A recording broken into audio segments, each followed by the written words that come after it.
Yeah, and you're watching Common Sense Ethics. My guest today is Brendan Malone. He came on a couple months ago, and he's coming back. And today we're going to be discussing how to teach children virtue, how to make your children value virtue, and how to create a family culture that reinforces that. Oh, Brendan, I'm sorry. Why don't you go ahead and plug your channel? Oh, look, if people want to follow me, they can watch me at one of two places. I do a whole lot of media and entertainment-based sort of commentary at Left Foot Media. So that's Watch LFM for Left Foot Media, watchlfm.com. That'll take you to my YouTube homepage there. Yeah. I also have another channel which is devoted to more long-form interview conversation with people about, like we're having today, about cultural issues and politics and religion, all sorts of other stuff.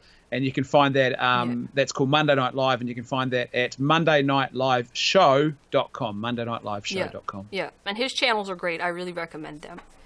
Yeah, so when I first started thinking about this topic, my first assumption was kind of that this is sort of something that has got that, sort of lack of concern about virtue in society is something that probably has happened as society has become more secular. But then when I really thought about it and I looked into it a little bit more, that it actually seems like it's kind of a perennial issue. Because even if you think about Plato, in the Republic, he was concerned about the education of the young, and although I don't really care for the conclusions that he came to, but of course.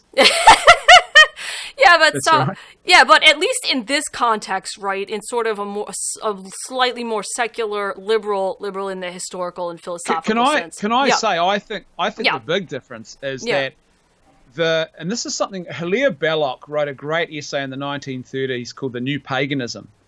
And he said the old paganism, so he's writing from a Catholic Christian perspective, and he says the old paganism believed in false gods, but at least the old paganism believed in virtue and order, and the gods might have been false, but they believed in those things. He said the new paganism doesn't, and I think he hit the nail on the head. So today we're in a culture where it's not just, I wish those young people were a bit more virtuous. It's a culture now that was riddled with nihilism and relativism and says, well, is there even such a thing as moral truth? That's brand new in the history of the world to have a culture like that. Yeah, all right. Yeah, that's fair enough.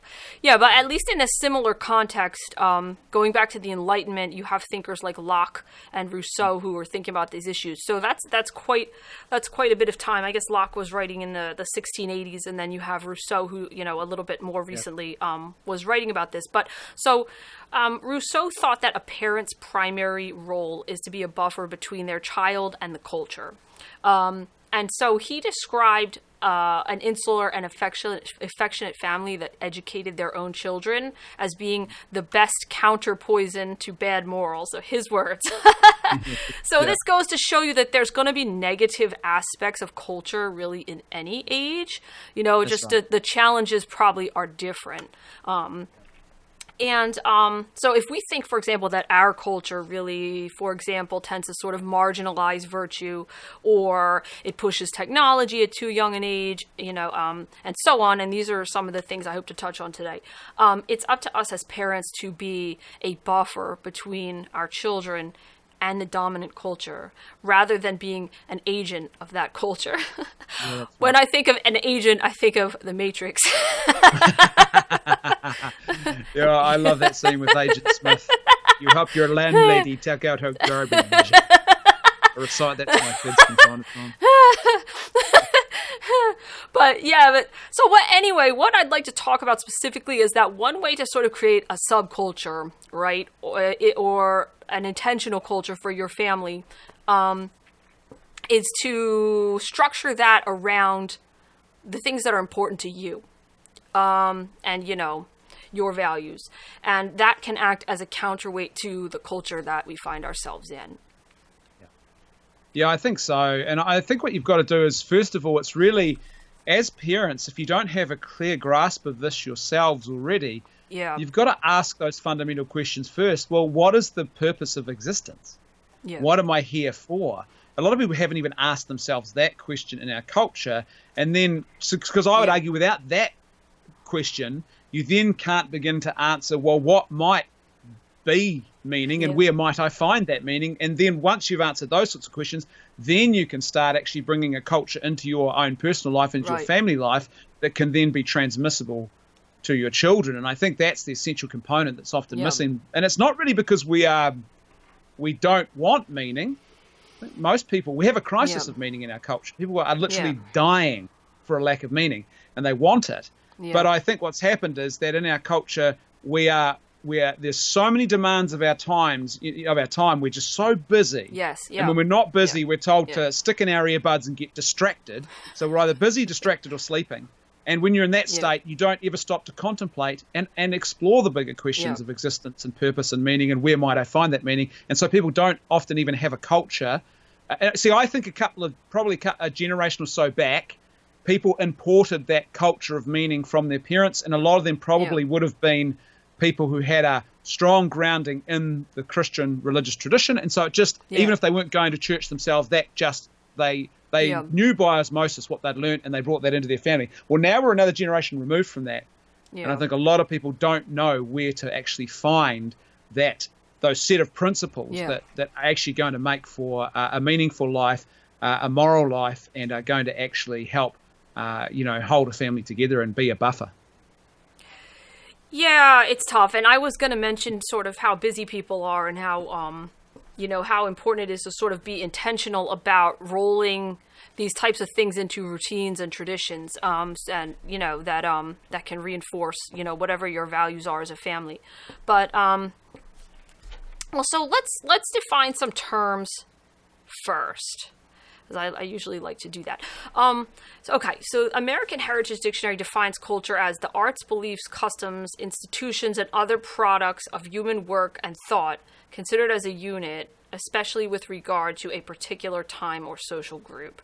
So translating that into the context of the family, a family culture, would be about shared norms, things like shared norms, values, habits, jokes, traditions, and so on. And also morals, which we're going to be talking about here. So what do you think of that definition? Oh, I think that's good. I think I like to look, here in New Zealand, the indigenous people are known as the Māori people, and they have this really beautiful tradition of, and I think this is true across cultures, outside of the West, where a lot of this is broken down, but traditionally, even if you go back to the sort of the Judeo cultures, they had a strong sense of shared story. Their story that held them together. And families, and that's no different for families. They have a shared story. You have a history. You have an identity as a family, or you should. And I'll tell you how that comes in handy. So often I will say to my children, if they do something that's not virtuous, I will say, that is not what we do in our family, or this is not the Malone way. I loved it when the Mandalorian started talking about the way, because our kids knew, we talk about that kind of concept too. And so, this is not the Malone way. And there's a sense of identity that our family has a way of being that doesn't just do certain things and on the positive embraces other things instead. Yeah, that's great. And how would you define virtue, just really quickly? Well, it's an interesting question, because I think that word often gets thrown around, and here's why I think virtue is important, because virtues are actually they're objective. So they can be defined, as opposed to values. We hear a lot of talk today about values, and I think people often use the word virtue as if it's just another way of saying values, but values can really be whatever you want it to be. I mean, it could be something you read on the back of a Cornies packet that morning over breakfast. That's how loose it can be. Whereas virtue's not. The virtues are very clear. So the virtue of prudence. Once you know what that virtue is, you can look at an action or a behavior and you can say, was that prudent or was it imprudent? And very young children. Because it's that clear, it's that objective. And that's why I think it's so good, is because virtue allows you to actually have a culture that's built on truth, not just sort of raw subjectivism and relativism. It's very clear, the boundaries of it. Virtue. So when I think of virtue, I lean heavily on the original Aristotelian Yeah. So go back to Aristotle's Nicomachean Ethics, and also Thomas Aquinas, who really built on that, I think, in a very important way. Yeah. And this idea, this very important Greek idea that there are the various virtues, and that to be virtuous isn't just something you do once. It's about a lifetime of striving to grow in virtue. And the Greeks really see virtue as a good example, and this is an example I think they would use as well, is the idea of a craftsman or an artisan. Yeah. And they hone their skill, and they practice, and they're constantly striving with new techniques. And the more they do that, the greater a craftsman they become. Yeah. Well, virtue is like the skill, if you like, that skill set you practice, and it's necessary to live a full and flourishing life. And if you strive for those things and you get them right, you'll be like that craftsman who becomes better and better and better at doing life. There's always a new sculpture to be sculpted. You'll never complete your artistic journey, but you will find that you become better at it. And we know that now. You swap with modern neuroscience and psychology is telling us about how people, and if they build habits, it actually shapes the way their brain thinks, and then that affects their behavior. So that principle is absolutely true. So that's how I define virtue. In that sense, it's a set of ways of acting, as opposed to vices, and vices are the negative alternatives. And the other thing I'd say about virtue is that if a virtue goes into excess, you end up in vice. So you could have courage, but if your courage, you become so courageous you stop being prudent, then you've got a problem, right? Oh, look, I'm so courageous, I'm going to jump off this building, or I'm going to run into that war zone and leave my family behind. Yeah, that's like the golden mean, right? Aristotle talks about the middle point between foolhardiness and cowardice. Would be courage. Exactly. Yeah, exactly right. Yeah. Okay. Very good. And you've touched on this just a bit. So, how do you think that our culture sort of marginalizes virtue or ignores virtue? It's probably quite a complex question, but. Yeah, it's an interesting one. I think there's lots of ways. So one is, you've already mentioned technology. Yeah. And technology, the way I'm thinking, really social media technology here. Yeah. Lots of other technology has not done this before. It's certainly made things easy for us, like the car. The motor car, for example, is a great invention. Right. It's steam engine transformed the world. But social media has changed the world in a way that's very different. And what it allows us to do, the global nature of it, the race to the bottom of the brainstem where you just react the whole time. It's not a tool so much as a thing that straps itself to you and then just starts dragging you around. And so that's one thing. And I think what it does is it keeps us in a very superficial state. And that undermines virtue because it's very impulsive.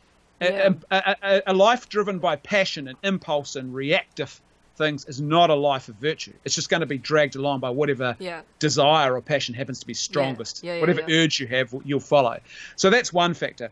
I think also there's definitely, in our culture, we just don't talk about virtue. We don't value virtue. I think that's a byproduct of the moral and ethical relativism that now underpins so much, and also this constant attacking of the tradition of the West. Our history now is seen as patriarchy or white supremacy or colonialism. And so basically everything in the past is bad. Only modern, new, progressive inventions are good. And so that we don't talk about virtue because that's a thing of the past, right? So we don't talk about it much. And then thirdly, you get these confused moral philosophies, because here's the thing. When you strip away out of a society that Christian ethic, now you don't have to go to church or be a regular church-going person, not even a Christian, but if you're in a culture that has a Christian ethic and you imbibe that by osmosis just by being in that culture like we used to, what happens is that ethic gives you a sense of meaning, it gives a sense of clarity to life, it also puts boundaries on behavior and where it draws lines in the sand. Now, when you get rid of that, what are you left with? Well, you're left effectively with little more than consequentialism. We just look at it and say, well, what's going to do bring about the most good in the world? And here's the irony with consequentialism. Yeah. It's a completely impossible moral philosophy to live in the real world, because it's asking the individual moral agent who has to make a moral decision to think about their possible actions. Should I kill this person or should I treat them kindly? And then it's saying, which decision will bring about the most amount of good in the world overall? It's asking me to know the future. Almost, I'd have to be godlike to know the answer to that question. I can't. And so it's an impossible moral philosophy to live out. And so what happens is then all these other moral ideologies have embraced that vacuum, and have climbed into that vacuum. And I think one other thing too, actually, is it's not just consequentialism that we've got to grapple with. Is there's a very much a culture of self-gratification that we live in there as well. Yeah, I would say and that so, too. You know, I think if you're going to live a good moral life, it has to be built on the most important virtue of all, which is love. And so what I mean by that is, I'll give you an example. I do good things for my wife and in our family home because I love my wife and I love my family. And the moral life is about love, ultimately. I do the dishes, I put the kids to bed, I mow the lawns because I love them. Now, the other two extremes that you want to avoid are, I don't do those things because if they feel good. Well, self-gratification. I'll do the lawns. I'll mow the lawns if it feels good. Or I'll put the kids to bed if it feels good. Otherwise, you know, good luck if it feels with that. better to sit on the couch and have a beer and watch the game, I'll do that instead. Now, that would be a disaster. So that's not a moral way to live a moral life. The other extreme is, and this is often where people think, when they think of morality, they have this wrong idea, and they think it's about fear. So I do things because I'm afraid of the punishment. So I only bathe the kids and put them to bed and mow the lawns because I'm afraid that if I don't do those things, my wife will leave me. That motivation, those actions are right to do those things. The motivation is wrong. And a moral life is about acting out of love for the other, or love for truth, or love for what is good. Yeah, that's a lot to think about. Yeah. It's my fault for asking such a complex, for this time of night. Open question. Yeah, well, for me anyway, not for you. You probably just had some coffee. Yeah, I just had lunch. So. Oh, okay. So yeah, I mentioned John Locke before, and I thought that this was really interesting because after you comment, I'm going to comment back depending on what you say. But okay, so Locke. This is, Locke talked about the role of attachment in sort of grounding children in their parents' authority, right? He said that if parents should ground their authority on the child's affection if they were to have any authority. And he wrote, make children in love with the company of their parents in order to sort of teach them effectively or model, a good behavior to them effectively or whatever. So yeah, what do you think about that, the role of attachment within, between parents and children and getting children to sort of follow your lead? I would say there's a truth in that, but there's also a caveat that is important. Because often what happens, we live in the culture now of false dichotomy, It's either one or the other. You're either with us or you're against us. No one can... It's a false dichotomy, right? It's instead of saying, well, maybe that's true, but then not the whole truth, and here's another truth you need to go with it, so to make a third way. Right. So I would say that is absolutely right in the sense that if you are a tyrant, then pretty quickly, your children will fear you initially, but they will pretty quickly lose respect for you. Everything is fear, and then they get to a certain age, and there's no respect, and you also end up damaging your children. And what they tend to do is they associate your moral precepts with your tyranny. So in their mind, if you're a bully of a father, even if you're on about the right things, don't be violent, love your neighbor, care for the poor, but you're beating that into your children every day as a tyrant, and you're admonishing them and nonstop, never praising it when they do good. They're going to come to view those things with your behavior, and they're probably going to push back against what is morally good. Yeah. So I think there's truth in that. Where I think the caveat is that it's not just, because this is what happens in our culture today. I think we have this idea of parents as best friends. And I don't think, actually, I think that's something that happens when you have left the care of your parents. I became best friends with my parents, in particular my father, before he died, after I had left home. And before we left home, he had a role to play in my life, which was to keep me on the straight and narrow. And that meant that there were times where he had to be the unpopular person who said, no, you can't do that, or here's the consequences for your actions that you're not going to like, but here are the consequences, and I do this because I love you. And I remember my father saying that to me always. He always said to me, son, I really don't want to have to punish you, but I do this because I love you, and I want to see you flourish and grow into a responsible adult. Yeah. And I always remember that. That stuck with me to such a degree that I often explain that to my kids now when we have to give them a consequence for something that they've done that's not good. So I think, yes, affection is important, but never to the point where all of a sudden you've stopped being the adult in the room when you need to be, you know? Yeah. I think respect is the key. You know what I think the key is? The key component is affection and integrity. So if your children look to you, and even when you have to do the hard work of parenting, they know it's built on genuine care and concern because you've actually shown that with affection, and you are consistent. There's integrity. You're not just suddenly turning on the rules and then you don't obey them yourself. Then I think they will have the respect for you to actually embrace that moral culture that you are living. Yeah. Yeah, that's sort of, I guess, sort of the happy medium between sort of authoritarian parenting on one hand and permissive parenting on the other would be sort of authoritative parenting in the middle, which is... Yeah, and I think too as well, often you find that, you know, the feminine genius and the masculine genius, they're very different things. And there's often an interplay, a fascinating and at times very playful interplay between the two, the way a mum and a dad will handle issues. And so sometimes I'll be at the table and my wife will have had a bit of a hard day and she might say something a little bit snappy to the kids and I'm out of sight of her and I'll just look at the kids and go, you know, and they know dad's being a bit more male about things. There are other moments where dad is the sort of the, you know, he's the thunder from Mount Sinai, he's the rule of the law, and you're in trouble. And I know my wife found this frustrating at first. She said to me, Brendan, why is it that I have to ask the kids 5 times, and as soon as you raise your voice, they do it once. You just have to say one thing. I said, it's just the nature of reality, babe. I don't know why it is what it is, but dads are supposed to put the fear of God into their kids when it's necessary. And so that, you know, I said, I know it sucks, but it is what it is. And let's try and, I said, I'll tell you, I'll make you a deal. I'll try and use my superpowers to make the kids more responsive to you so that you're not having to have that struggle all the time. But it's just, I think there's often an interplay and a dynamic between the way males and females bring their different strengths and weaknesses to parenting as well. Yeah, that's true in our family as well. My kids don't listen to me as well as they listen to my husband. Yeah, it's a worldwide problem.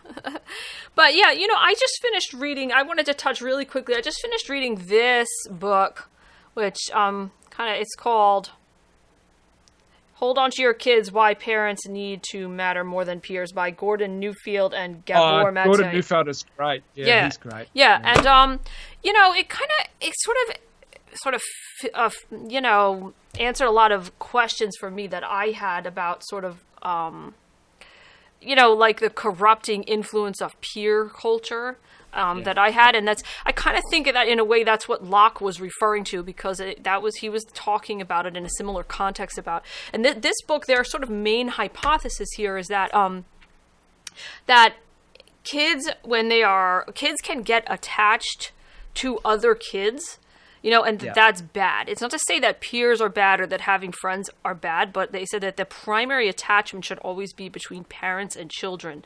And if you're not really careful to keep your children attached to you, you know, no matter what age they are, then they will transfer that attachment to other peers, their peers, you know what I mean? And then you will lose your authority and they will become insecure, you know? It's absolutely true. And I put it like this, that there are plenty of people out there, there's no shortage of people out there who are preaching ideological gospels to your children. Yeah. The question is, do you want them to embrace and to believe the gospel that is your family culture, or something that's really errant that's out there? Whether that's a corporation that just doesn't care about your kids and wants to make money off the back of them by, I don't know, getting them to invest in a bad habit, whether it's some ideologically nefarious group that wants your children to believe errors about human purpose and reality, whatever it is. So there's lots of groups and individuals who are happy to preach and to try and, if you like, convert your children to their way of thinking. The question is, how established are they in your quote-unquote family religion, if you like, you know, the culture of your family? Yeah. And are they so committed and convinced of that they would look at that and say, no, what I've got here at home is much better, thanks very much. Yeah, interesting. So what types of things have you had success? You mentioned some of this already, but what types of things have you had success with when sort of, you know, talking about virtue or, you know, modeling virtue to your children? Here's the fascinating thing. I was thinking about this question actually yesterday when you sent through the email, and initially it's not something that, particularly when your children are younger, you pick up on straight away. Yeah. especially when they're young, you're often you're really shaping and molding them in those early years around just basics of behavior. No, you don't hit the person next to you with that wooden spoon when they take the toy you want, and you're getting them out of those very instinctual modes of behaving. And it can often too feel like, man, are they ever going to get this? But then all of a sudden, what happens is there comes a point, really sort of preteen, the tween and teen years, when they can start, you see in their behavior, I think. And recently I had, I was walking from one place to another and in the house, and I saw my daughter had written out some New Year's resolutions. So this was earlier this year, start of the year. And she just left the piece of paper sitting on the table in this room, and I walked past, and I just happened to catch a glance at it. And I was really overcome when I think the first thing on the list of her New Year's resolutions was, I want to be kinder to other people.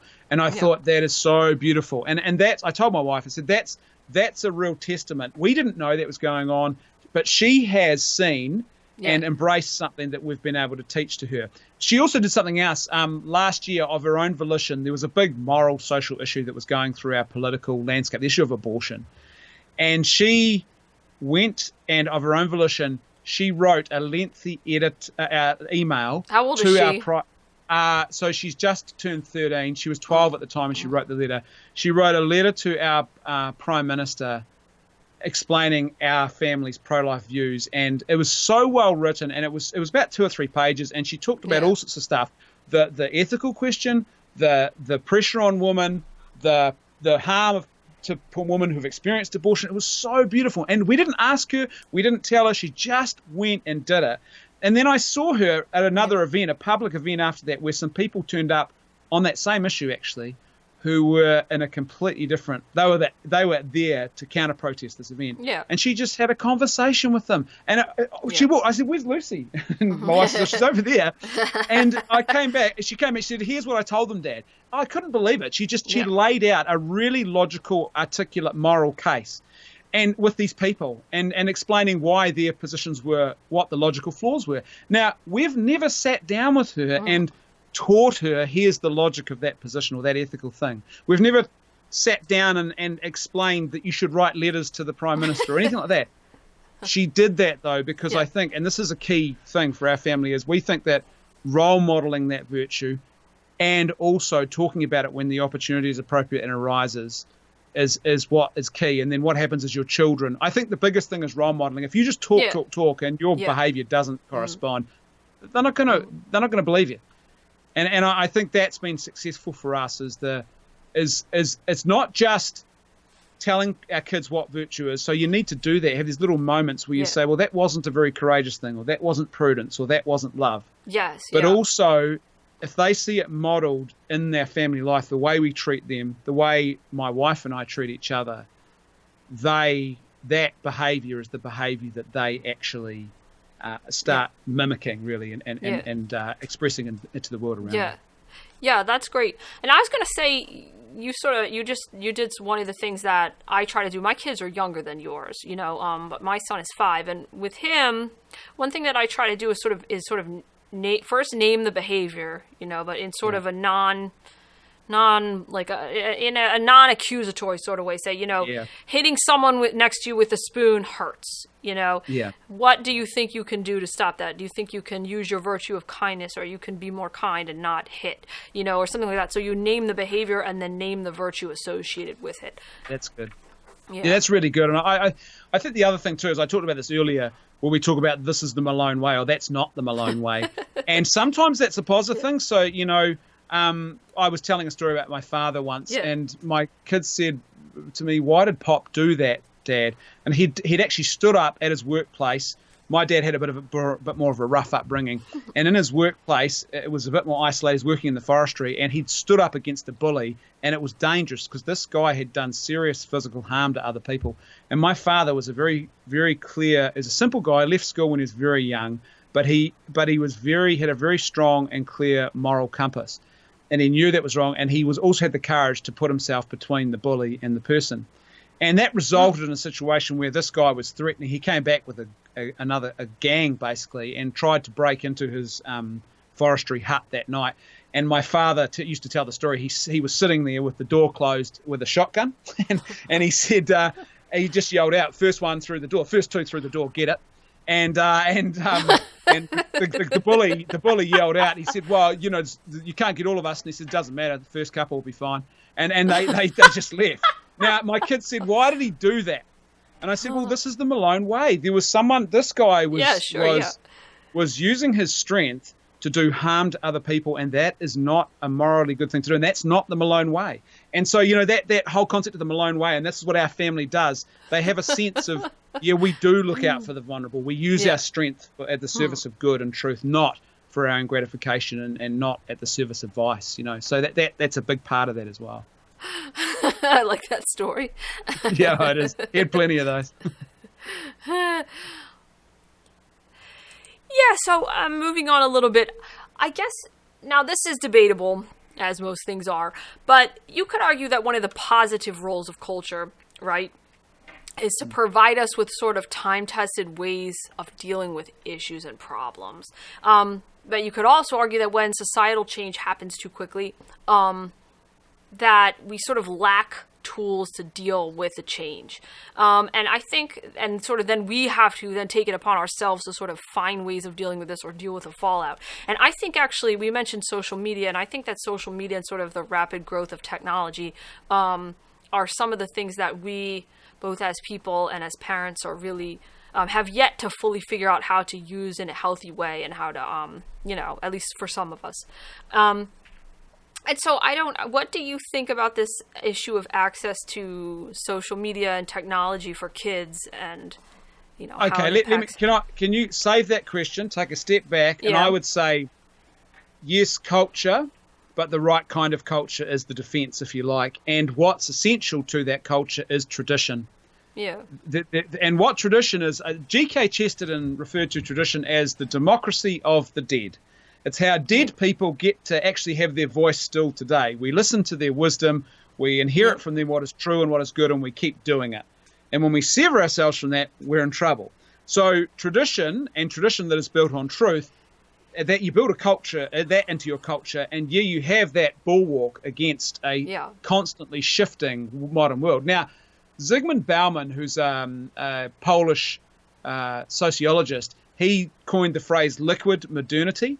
Yeah. And he said things are changing so fast now, people can't find a firm footing, and they're in liquid. It's liquid modernity, and it's not. And there's a problem with that. When you're in liquid, you can't establish roots. You can't get traditions established. Everything's just shifting and changing. And this is where tradition is important, because you inherit tradition. It's like a rock. You didn't create it. It's something that you respect.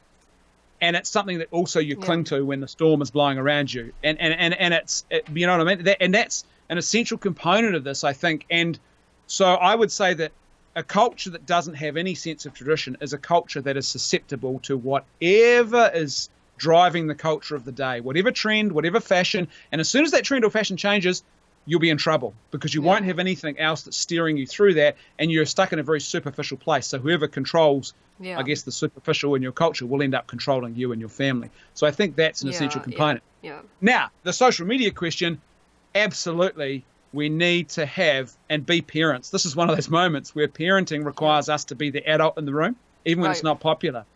And it's kind of astounding to me how many good people that I know who are also raising families, we will say to them things like, well, in our family, we have a rule, and we've had it for several years. Our kids have, for our eldest daughter's known this for a long time. You don't own your own smartphone until you're at least 16, and then you have to actually pay for it yourself. Yeah. Now, people look at us like, oh, you the Taliban? and you think, what? How bad have things got that's just having a basic rule like that is somehow viewed as some extreme position. And people say, oh, but it's the culture of the day. You just have to, and if you don't, they'll sneak around. And I say, look, I know it is the job of every teenager to test their parents and to push back a little bit. That's just the norm. But here's the thing. I also know that if your boundaries are like here, and they push back and maybe sneak over them every now and then, they go here. But if your boundaries are down here and they sneak over them, they end up in a much worse position. So put the boundary here, not down here. And so we know there's naturally going to be pushback, and we also know that you can't just have a boundary. I think it was Josh McDowell who used to say, he wrote a book on parenting years ago, rules without relationship lead to rebellion. And I think you've got to have a relationship, and you've also got to have, I would argue, reason.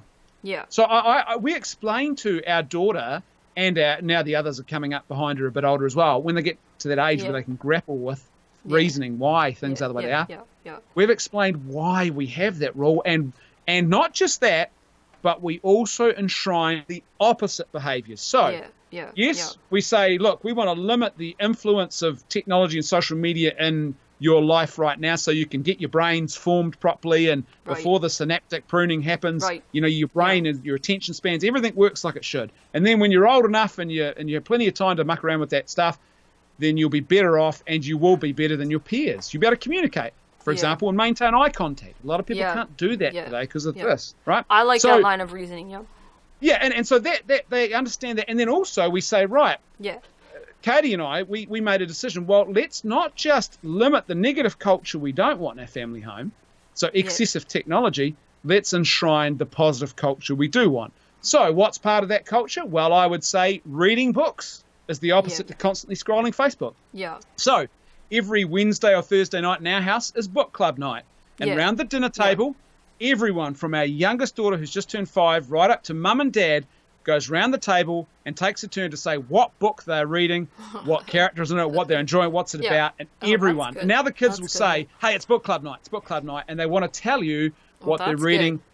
And see, that's developed a love of reading, and they devour books. Oh, that's good. That's good, Brendan. Yeah, you don't just get rid of the vice; you also enshrine the virtue. Yeah, no, that's really great. Yeah, there's a site here in the U.S. It's called Wait Until 8th, and it's along similar lines that you should wait until at least 8th grade, or you can pledge to wait at least until 8th grade to give your kid access to a smartphone or social media. And I said that, and I got a fair bit of. I said I was interested in that, and I got a fair bit of pushback on that. And I guess the person's rationale was something like, I want my children to make their mistakes while they're still living with me. And I think that's fair enough. But the problem is that with social media, you might not know what mistakes they're making unless you have a really open relationship with your kids and they tell you everything that's going on. And B, once there's a lot, you put something out there in cyberspace, it's always going to be there. It's not like mistakes on social media are different than in the real world, you know? No, and can I say that I think the flaw there is that assumes that this is like riding a bike. And a mistake when you're riding a bike is you fall off and you scrape your knee. Yeah. Or, I don't know, you're praying into something and you damage the front wheel of the bike. That's what that looks like. And yes, we don't want to be helicopter parents, or now what they call lawnmower parents now. So helicopter parents swoop in and save their kids from danger. Lawnmower parents run ahead of them and mow down all the obstacles and clear the path. So they have no resilience and no ability to cope with obstacles and suffering in life. So we don't want to be that. But at the same time, like I use the analogy of a chainsaw. I got a chainsaw in my garage. It's a great tool. And when you use a chainsaw properly, it is a great tool for chopping down trees and pruning and all these other things, chopping up firewood. Yeah. But I don't let my 5-year-old or my 8-year-old son play with the chainsaw and say, well, he can learn his mistakes. And as long as he's at home when he learns them. No, because, see, this is the thing.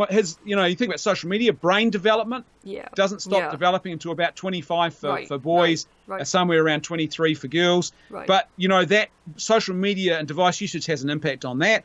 Like you say, the mistakes you can make on social media or on a device could be your son or daughter at a very young age, their nude images on somewhere like Pornhub for life. Right. And it's out there. You can't get it back. And so to me, it's our response is based on the gravity of the risk here.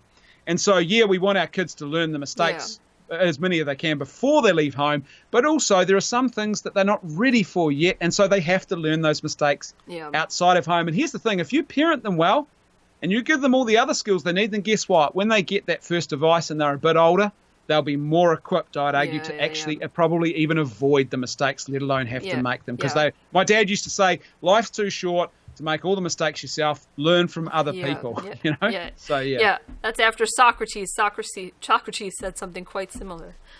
Yeah, that's right. There's a lot of things stolen from Socrates. Yeah, and so you had touched on this already, but I was going to ask about the things that you can do to encourage sort of character education outside of school. And I love that idea of a reading club. That's really great. That's even better than the types of things that I try to do, because I'm a librarian. I'm not working right now, and my mother was a children's librarian, and so I was brought up to value reading, and I try to read to my kids every day and stuff. And I was going to say, for older kids, another thing that sort of promotes like a shared culture is reading chapter books aloud. With your kids, because then that's good. Yeah, you can talk about a certain character or a certain thing, and everyone knows exactly what you're talking about. I was going to say that. So the things you do as a parent, so we were just talking about social media. Yeah. And often when we have that conversation as parents, it's like, we've got to protect our kids.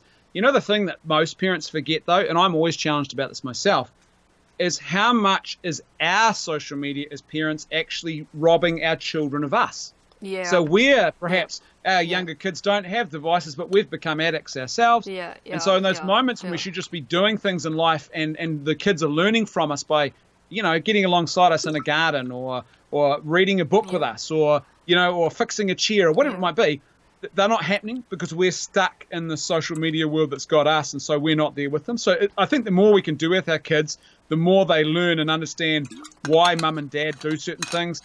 For example, they see you, spending money and budgeting. And if that's an area that, as long as things are not out of order in your household, then they get a feel for perhaps a prudent use of money. And there's a virtue in that, Yeah. And so I think that kind of stuff is absolutely essential. I think our kids really do. They're very good at this, at watching and mimicking. Yeah.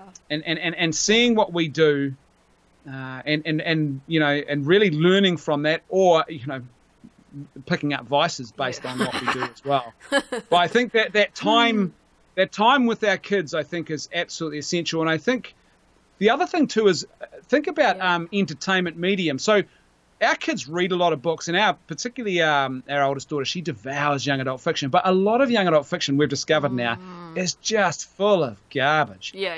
And here's the amazing thing now. This is a sign that we're doing okay as parents, because you'll never be perfect at it, but we're doing okay. As our daughter came to us recently with this book and said, "Mum and Dad, I don't think this book's good. I don't want to read it." And she explained to us why. And it was full of gender ideology. And she knew what the problem was. Yeah. And so we were able to say, there's a problem here. But we don't just leave her in the lurch. We then make an effort to say, well, let's find good books she can read and devour. And some of those are the classics, and some of those are new books. But looking on websites, who knows about this book? Is it good? Has it got stuff in it that's not so good? Is it sexualized too early, too young? All those kinds of things. And so giving her reading materials that are actually going to help her. And then also, I try and sit down and watch films with my kids. And we even go back to the classics, things like It's a Wonderful Life. Yeah. It's a beautiful film for teaching human dignity and the meaning of every individual human life. Things like High Noon with Gary Cooper, the famous Western. And that film is really important because the moral of that story in that movie, High Noon, this old black and white Western, you've got a guy who gets married, and then on his wedding day, the bad guys come to town and they want to take over the town. And all of his friends at the beginning of the film, he goes to them one at a time to say, will you stand with me against this evil? And none of them, they're all too afraid. And they say, no. And none of them will stand with him. And in the end, it's just him and his bride. So this family goes out to stand against the bad guys and to defend the town and protect and do what is good. And it's a really beautiful film. And I often, you watch it with the kids and then you're able to explain to them, well, here's a man who had courage and who was not afraid to live for goodness and truth, even if it was going to be the ultimate sacrifice for him. And it was a family that did this, him and his wife together. And they saved the town. So it's, little things like that we were having a discussion about something else. I think it was a boxing movie recently. And I talked about the way in which this particular character had won the battle was by self-sacrificial love, not by beating his opponent to a pulp, but by sacrificing himself, and why that was so important. The way that he won was just as important as the fact that he had one. Yeah. You know, so yeah, entertainment media in a family, I think, helps us. You mentioned A Wonderful Life. I think that Jimmy Stewart is my grandmother's second or third cousin or something like that. Really? Yeah. Wow, that's amazing. Yeah, I loved Jimmy Stewart growing up. I remember my dad was a big fan of westerns, so I remember a lot of the Jimmy Stewart movies. But that film, that Frank Capra film, that's an amazing movie because when it came out at the theaters, it bombed. Yeah. And it was like Shawshank Redemption. That's another when your kids are old enough, that's another good film to watch with them. Mm-hmm. That is a great film about virtue. But it bombed at the cinemas, and then when it started, television came along and they started putting movies on TV, which is a very new thing. All of a sudden, everyone discovered it and realized how good it was, and it's now considered one of the top movies ever made. Yeah, I've never seen it. But it's a beautiful story. So that you've got this guy who is in a real situation of dire straits on Christmas Eve, and things are really bad, and he climbs up on a bridge. Jimmy Stewart climbs up on a bridge to jump off, and then this sort of almost a bit inept angel appears beside him, this old fella, and says, "What are you doing?" And basically he says, "I'm going to end it because my life is so bad and it's a disaster." And I wish I'd never existed. And so the angel takes him on a journey of showing what would have happened if he had never existed and all of the good in the world that would be lost. It's a beautiful film and a really important message. So that's something I think for our children that's more relevant than ever before, Yeah, that's good. I haven't seen a lot of those films myself, so I'll have to check them out. So yeah, there's this book. This is another really good one that I recommend. It's the Family Virtues Guide. Simple Ways to Bring Out the Best in Our Children and Ourselves by Linda Kavalin Popoff. Anyway, and this book mentions making time for the sacred. In what ways can we do that? Well, this is important, actually, and in our family home, so we're about to, tomorrow is Ash Wednesday here in New Zealand, so it's the start of Lent, the Christian season of Lent. So one thing we do in our house is we follow the Christian liturgical calendar. Now, this is a sacred thing, and what's important about it is it's not just a sense of the sacred, but it's a sense that our family isn't just driven by whatever current cultural and consumeristic trends drive every other household around us. I mean, I don't want to be unfair to them, but what I'm saying is that, households that don't have something that govern their calendar, if you like, in their year and their directions. And so we don't just mark our year by the 4 seasons and by maybe our birthday or some other big event like the change of a job. There's this thing called the Christian liturgical calendar that sort of, it's a rhythm. And it's part of our family story, and it's culture, and it's tradition, and so things like that. So tonight it's Shrove Tuesday or Pancake Tuesday. In other parts of the world, it's Mardi Gras Tuesday.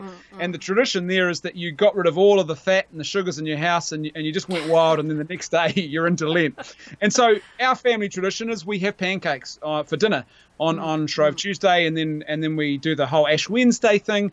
And then we follow the season of Lent, and everyone chooses something that they want to give up, a little bit of a sacrifice. Now, what's important about this is then when we hit Easter, we have a big, massive celebration. Now, what's important about all of this is that we have a sacred calendar that marks our family life and our family culture, but also there's things like aestheticism and sort of clarity of direction that's actually coming into our family life. It's not just day after day after day after day. There's a rhythm to it. There's Easter's coming up, Advent's coming, Christmas is coming, Lent's coming. And our kids, they know, for example, who their the patron saints are. So, our eldest daughter Lucy, we named her after Saint Lucy of Rome, who was a martyr, early Christian martyr. And so the kids know on their feast day, they know when that is. They go checking the calendar to have a look. And they know they get ice cream for dessert. And so they've all become little experts about the liturgical calendar. So there's some, I think the sacred really matters. And I'll tell you why it also matters, I think. I've been thinking a lot about this lately, and I've just actually sent an email yesterday to someone else hopefully who will come on my channel for an interview. I want to talk to him about this because I've been formulating this idea lately that basically one of the things that New Atheists did was the New Atheists originally were very hostile to religious belief and Christianity in particular. Now there's a sort of another breed of atheists who've come behind who say, well, hold on, Yeah, I look at religion and I think it's superstitious, but I see some secular utility. Yeah. It's done good thing for society, and we want to keep that. Now, my thinking now, and what I want to talk to this guest about is, hopefully he'll be available, is I don't think you can actually keep the secular utility that faith or the sacred and belief in the sacred gives you if you reject the belief and then try and put the utility somewhere else. So, well, let's just form a social club that's not about sacred things, and we'll just all agree that we'll all love our neighbor and we'll all, have a view of human dignity that, every human matters. I would say that might last for a while, but human nature being what it is. I mean, I think that's what communism is, isn't it? Communism is an attempt to try and create a secular vision of a sacred society. And what happened? Very quickly, wherever it's tried, becomes corrupted, and it becomes a place of violence and power and domination. So I would argue that you need the sacred, and it's important. And in a family life, I think it's really important because it gives you a sense of that also that mum and dad aren't the highest authority. Even they're the ones who have got the responsibility for raising the kids, but they're not the highest authority. Even there's something higher than them. Your government isn't the highest authority. There's something higher than them. And so there's a sense of accountability that's brought to all of us, I think, which actually helps. And I don't think you can maintain that just by agreement, by some secular agreement. You need to have a belief, I think, in something sacred. And really, whatever shape that takes for you, to actually give yourself to that in a meaningful way. I like that idea about the liturgical calendar. Maybe we could do more of that. We can't ever get it together to actually go to church, so maybe we could do. Well, this is a great place to start. Is you look at what the seasons of the liturgical calendar are, and here's the irony too. I was talking to someone about this recently. The only reason that we actually stop on the 25th of December, well, certainly in my country, and have a public holiday, is because of the birth of Jesus Christ 2 and a bit thousand years ago. That's what that is for. And so it's kind of odd that we say, well, we'll keep the holiday, but we'll reject the tradition and we'll reject the reason for the holiday. And it's like there's something that's disordered about all of that, I think. And what the liturgical calendar does, I think it helps us to give a sense of this isn't just a Christian thing. This is very much part of our Western tradition as well. As people, people often say, well, the West doesn't have a culture. Africa has culture, Asia has culture, India has culture, but the Europeans don't have culture. I say, no, Europeans do. They've just rejected it and forgotten, but they do have a culture, and it's deeply rooted in Christian. The only reason we have the calendar that we have is because of our Christian heritage. That's how ingrained that culture is. Yeah, and I just want to, I like all that, and I was going to say quickly, I know a lot of my viewers are secular or more philosophical, and, so I just want to stress, making time for the sacred doesn't have to be religious. You could take time to sort of, think about the reverence of nature, things like that. You could take your kids out and talk about, nature, or, I like to, we try to celebrate, like, the solstice and the equinoxes, actually, because we I do like a Yule type of thing, in addition to, and I think even little things like making time for gratitude before you eat a meal or things like that. So for in our house, obviously it's grace.